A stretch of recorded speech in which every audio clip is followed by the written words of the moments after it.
జగిత్యాల జిల్లా కేంద్రంలో కళాకారులు యూట్యూబ్ ఛానళ్ల ఆధ్వర్యంలో బోనాల జాతర నిర్వహించారు. కళాకారులు తెలంగాణ సాంప్రదాయ కట్టుబొట్టుతో బోనాలు ఎత్తుకొని ర్యాలీ చేపట్టారు. వివిధ వేషధారణలు, డప్పు చప్పులతో ఊరేగింపు ప్రత్యేక ఆకర్షణగా నిలిచింది. తెలంగాణకు చెందిన పలువురు గాయకులు, కళాకారులు కార్యక్రమంలో పాల్గొన్నారు. రాజకీయ నాయకులు, యువత కూడా బోనాల ర్యాలీలో భాగస్వాములయ్యారు. పట్టణంలోని ప్రధాన రహదారుల మీదుగా పోచమ్మ ఆలయం వరకు ఊరేగింపు సాగింది. అమ్మవారికి బోనాలు సమర్పించి ప్రత్యేక పూజలు నిర్వహించారు. ప్రజలు సుఖ సంతోషాలతో ఉండి పాడి పంటలు సమృద్ధిగా ఉండాలని మొక్కులు చెల్లించుకున్నారు.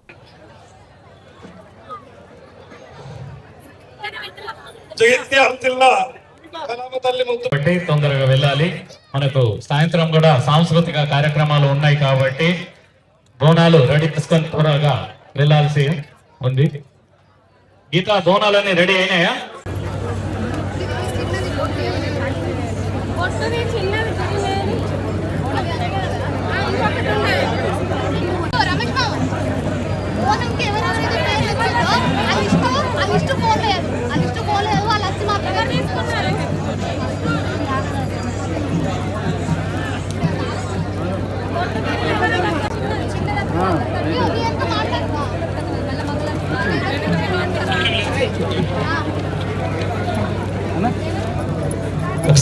మన తాజా మార్పు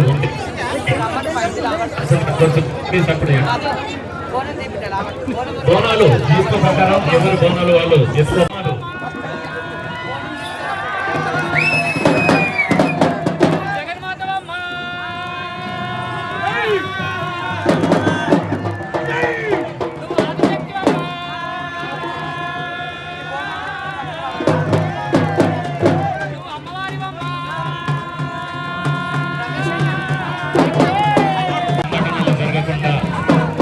వెళ్ళాల్సింది కదా తోటి కళాకారులు అందరూ కూడా వాలంటీర్స్ గా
నేను సింగర్ లక్ష్మి. సో మొట్టమొదటిసారిగా మన జగిత్యాలలో కళాకారులు అందరం కలిసి బోనాల జాతరను ఏర్పాటు చేయడం జరిగింది. సో బోనాల జాతరకు వచ్చినటువంటి ప్రతి ఒక్కరికి అండ్ తెలంగాణ ప్రజలందరికీ, ముఖ్యంగా జగిత్యాల జిల్లా ప్రాంత ప్రజలందరికీ బోనాల పండుగ శుభాకాంక్షలు. జరిగింది. సో మొట్టమొదటిసారిగా ఈ జగిత్యాల జిల్లా తరఫున కళాకారులు అంతా కలిసి పోషమ్మ తల్లితో బోనాలు చేయడం అనేది ఒక గొప్పనైన విషయం. తల్లి దీవెనం తోటి, తల్లి ఆశీస్సులతోటి మేము మళ్ళొచ్చే సంవత్సరం కూడా మరింత ఉత్సాహంగా బోనాలు తీయాలని మనస్ఫూర్తిగా తల్లి దీవెనలు తీసుకొని ఇంకా మా కళల్ని ప్రోత్సహిస్తూ ముందుకెళ్ళాలని మనస్ఫూర్తిగా కోరుకుంటున్నాను. ఈ పోషమ్మ తల్లి ఆశీస్సులు అందరికీ జై జై.